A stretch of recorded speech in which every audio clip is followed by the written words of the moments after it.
दिनै दाखालि बावै 27 जानुवारियाव भारत सरकार, आसाम सरकार आरो लोगोसे दुलाराय बर' फरायसा आफाद NDBनि मोनब्रै हानजा जथायै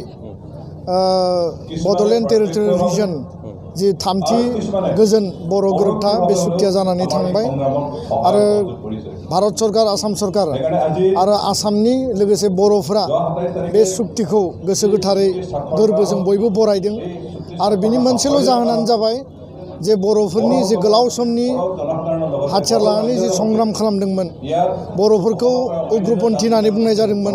बर'फोरखौ मानसि बुथारग्रा, सिलाय लाग्रा होनना बुंनाय जादोंमोन। बे गोलाव समनि जे संग्राम, जि सोमावसारनाय, बर' हारि थांना थानायनि थाखाय, आलादा रायजो मोननांगौनि थाखाय, बर' हारिनि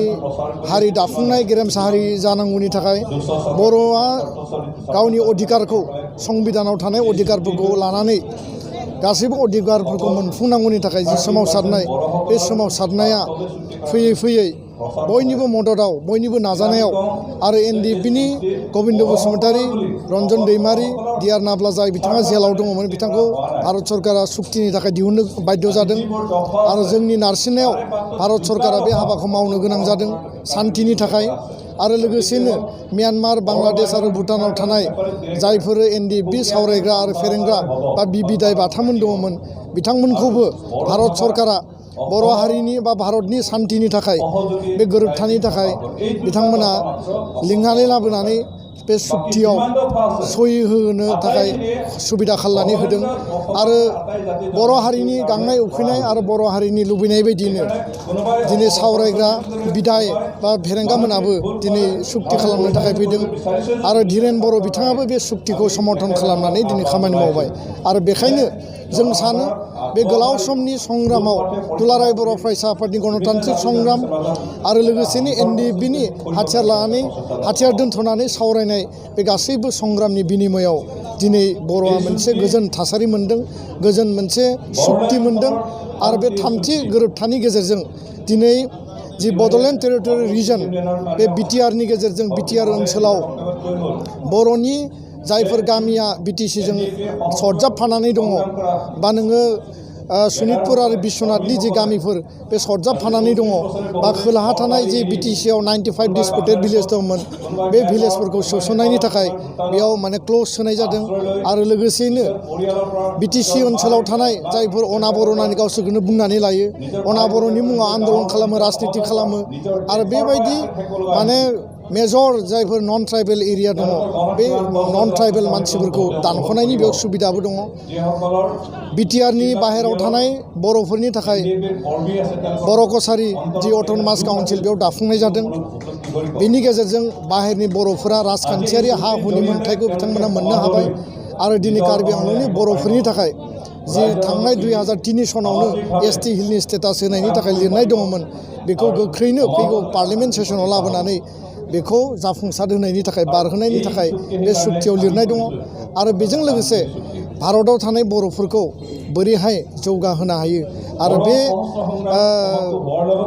सुबिदाखौ बोरैहाय होनो हायो बेनि थाखायबो बे सुक्तियाव लिरनाय दङ। दा बेखायनो बर'फोरा बे सुक्तिनि गेजेरजों राजखान्थियारि अधिकार मोननो थांगासिनो दङ, रांखान्थियारि जौगानाय मोननो थांगासिनो दङ, सोलोंथाइ बिथिङाव बर' मिडियामनि गासैबो फरायसालिफोरखौ आसामाव थानाय सरकारि खालामनायनि बाथ्रा, बर' मिडियामनि थाखाय सेपारेट डाइरेक्टरेट गायसननायनि बाथ्रा आरो बेजों लोगोसे बर'नि बे मैखोम ओनसोलफोराव दिनै सेन्ट्रेल माने इउनिभार्सिटि बड'फानि मुङाव tribal university, Indira Gandhi national institute of technology, sports university आरो बिदिनो गोबां माने institution, cancer hospital, medical hospital, नेरिम्स बेफोरखौ बेयाव लाबोनो हानाय जादों। दा बेखायनो जोङो बर' आइ आफा रायजो राजाफोरखौ दिनै धन्यबाद होदों दुलाराय बर' फरायसा आफादनिफ्राय जे बर' हारिनि जौगानायनि थाखाय, आबुं बर' हारि थांना थानायनि थाखाय बयनिबो मददाव जि मोनसे गोजोन गोरोबथा जाबाय, गोजोन सान्थि जाबाय आरो हाथियार लानानै संग्राम खालामनाय हान्जाफ्रा दिनै न'आव फैफिननो थाखाय जि सुजुग मोनबाय, बिमा बिफाजों न'नि बिब' बिनानावजों थाफानानै जाहाथे संसार जालांनो हायो, हाथियारनि आन्दलनखौ जाहाथे फोजोबनानै बर' हारिनि जौगानायनि थाखाय बयबो खामानि मावनो हायो, बे सुबिदाया दिनै जानानै फैबाय। दा बेनिखायनो फैबाय थानाय समाव बर' हारिया गोदान मोनसे थासारिजों, गोदान मोनसे जुगनि दिनै आरम्भ जाबाय आरो बे जुगाव सोलोंथाइनि रांखान्थिनि जौगानायनि थाखाय जों खामानि मावनांगोन समाज फोसाबनायनि थाखाय खामानि मावनांगोन जोंनि सेंग्रा सिख्लाफ्रा मेक्सिमाम लेभेलाव मिलिटारि पारामिलिटारि आर्मि पुलिसाव दिनै साख्रि मोननायनि लामाया दिनै गेवलांसारबाय जायफोर एक्सट्रिमिस्ट माने नि एगेन्स्टआव दिनै केस जाबसिननानै दोन्दोंमोन बेखौ बेयाव केस बाय केस बोखारनाय हाइनियास केम्प जायफोर केस दङ आरो जायफोर नन हाइनियास बे केसफोरखौ उइथड्र खालामनो थाखाय दिनै दायित्व लादों जायफोर मार्टियार फेमिलि बिथांमोननो 5 लाख करि बेयाव रां अनसुंथाइ होनायनि बाथ्रा बुंदों 3 बोसोराव 1500 कौटि थाखा बेयाव पेकेज फैगोन आरो बिनि गेजेरजों गोबां हाबाफारि बेयाव जागोन दा बेखायनो बर' हारिया गोदान बिथिंजों थांना थानो थाखाय जुजिनांगोन मोनसे परिबर्तन लाबोनांगोन गोदान नेता गोदान नेतृत्व गोदान दैदेनगिरि जोङो बेयाव लाबोनांगोन आरो बे गासैबो जि सुक्तिनि दफा बा क्लजफोरखौ जुदि मावफुंजोबनो हायोब्ला बर' हारिया थारैनो जौगागोन आरो फैबाय थानाय समाव बर'आ गावनो गावखौनो फोथांना लाखिनो थाखाय गायसननो थाखाय जोङो गोग्गोमै बेखौ मावफुंना लानो हागोन आरो बेनिखायनो आं खावलायगोन जे बर' आइ आफाया बर'नि रायजो राजाफ्रा दिनै गोदान सिन्ताजों खामानि मावनायनि सम जादों आरो बे दफाफोरखौ आखरे आखरे पालन खालामनांगौनि थाखाय राजखान्थियारि मोनसे परिबर्तननिबो मोनसे इंगित दिनै बर' समाजाव बर' हारियाव जोङो लाबोनांगोन मोनसे थासारि लाबोनांगोन आरो बिनि गेजेरजों गोलाव समनि बेयाव जिखिनि मोनसे गाज्रि थासारि दङ बेयाव जिखिनि जौगायै मोनसे थासारि दंमोन बेयाव जाय हाबाफारिफोरखौ मावफुंनो हायाखैमोन बे हाबाफारिफोरखौ मावफुंनो थाखाय जोङो गोदान मोनसे थासारिजों बयबो रायजो राजानि मददजों जों खामानि मावनांगोन बेखौनो जों आपिल खालामो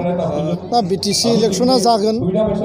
बेखौ भारतनि इलेक्सन कमिसन बा आसामनि चिफ इलेक्टरेल अफिसार बिनि गेजेरजों सम मथे जागोन जिहेतु बे सुक्तिनि गेजेरजों मोनसे इन्टारिम काउन्सिल फैयाखै दा बेखायनो जिहेतु इन्टारिम काउन्सिल गैया बिटिसि इलेक्सना सम मथेनो जागोन आरो बेयाव दुलाराय बर' फरायसा आफादा फैबाय थानाय जि बिसायख'थि बे बिसायख'थियाव माबायदि बाहागो लागोन ना लाया बाहागो लायोबा माबायदि लाहागोन आरो दिनैनि जि सान्थि सुक्तिनि जिफोर दफा बे दफाफोरखौ जिहेतु जों रिफाइन खालामनांगोन बेखौ जाहाथे इमप्लिमेन्ट खालामनांगोन भारत सरकार आसाम सरकारखौ जाहाथे जों नारसिननांगोन दा बेनिखायनो जोंनो मोनसे मोजां सरकार मोजां मोनसे गभर्नेन्स मोजां मोनसे जोंनो थासारि मोजां मोनसे परिबर्तननि सार्थ दुलाराय बर' फरायसा आफादा फैबाय थानाय समाव बिसायख'थिनि समाव रायजो राजानि सार्थआव क्लज इमप्लिमेन्टेसननि सार्थआव जोङो माखासे सिद्धान्त लानो गोनां जों बाध्य जानो हागौ आरो बेनिखायनो फैबाय थानाय समाव दुलाराय बर' फरायसा आफादा बे गासैबो बिथिंखौ लानानै बर' हारिनि खौसेथिनि गेजेरजों डिआर नाब्लानि बाहागो लानायनि गेजेरजों सावरायग्रानि बाहागो लानायनि गेजेरजों धीरेन बर' बाहागो लानायनि गेजेरजों आरो गबिन्द बसुमतारी बाहागो लानायनि गेजेरजों जि जाफुंसार मोनसे सुक्ति जाफुंनानै खालामनानै दिनै लाबोबाय बा जाफुंसारबाय बे गासैबो बिथिंखौ बिथांमोननि मदद आरो हेफाजाब बिथांमोननि मावनायजों बिथांनि गोरबोनि जि नाजाथाबनायजों जि जाफुंसार होबाय बेखौ मावफुंसारनो थाखाय दुलाराय बर' फरायसा आफादा जेब्लाबो थियारि आरो बे उननि समाव जों बिनि जि राहा लामा बा बिनि बेबस्थाखौ जों खालामगोन बेयाव जि क्लज दङ अल्टारेसन अफ बाउन्डारि अफ बिटिएडि आरो आथिखालाव बेखौ बिटिआर मुं होनाय जाबाय बे मोनसे नमेनक्लेचार बा नटिफिकेसननि गेजेरजों फैगोन आरो बेयाव लिरनाय दङ जे 6 शिड्युलनि जे आर्टिकल 14 राज्यपालनि जि माने गोहो बे गोहोनि गेजेरजों राज्यपाला मोनसे कमिसन बानायगोन आरो बे कमिसनाव आसाम सरकारजों लोगोसे दुलाराय बर' फरायसा आफाद आरो बे गोदान जि माने बिटिआर जि सरकार बे सरकारनिफ्राय बेयाव रिप्रेजेन्टेटिभ थागोन आरो बिनि गेजेरजों 6 दाननि गेजेराव बबे गामिया कन्टिगुवास बबे गामिया मेजर बर' आरो ट्राइबेल एरिया बे गामिफोरखौ दिनै माने नायबिजिरनानै बेयाव सोसननाय जागोन आरो जायफोर नन ट्राइबेल दिनै गामिफोर दङ जायफोरा दिनै दानख'नायनि बाथ्रा बुंदों बिथांमोनखौ नायज'थाखौ नायनानै बेयाव गामि दानख'नायनि जि माने क्लज बेखौ सोनानै होनाय जादों दा बेनिखायनो दुलाराय बर' फरायसा आफादा बे गासैबो दफाफोरखौ गामि सोसननाय आरो गामि दानख'नाय बेखौ मावफुंनो थाखाय दिनै 40टा सिटनिफ्राय 60टा सिट जागोन आरो जेब्ला गामिया दाजाबगोन होमब्लासो 60टा सिटआ सम्भब जागोन दा बेनिखायनो दुलाराय बर' फरायसा आफादा जिहेतु जों बिनि सिगनेटरि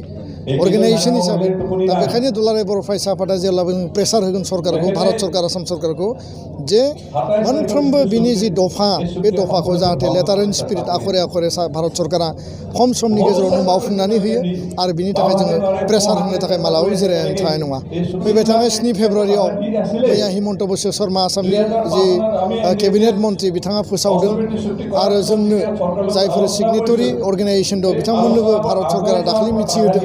जे फैबाय थानाय 7 फेब्रुवारियाव भारतनि प्रधान मन्त्रि आरो भारतनि हम मिनिस्टार बिथांमोना फैनायनि गेजेरजों दिनै बड'लेण्ड ओनसोलाव बा क'क्राझाराव मोनसे भिक्टरि सेलेब्रेसन देरहासारनायनि मोनसे सेलेब्रेसन बेयाव खुंनाय जागोन आरो बे हाबाफारियाव खमैबो 5 लाख सुबुं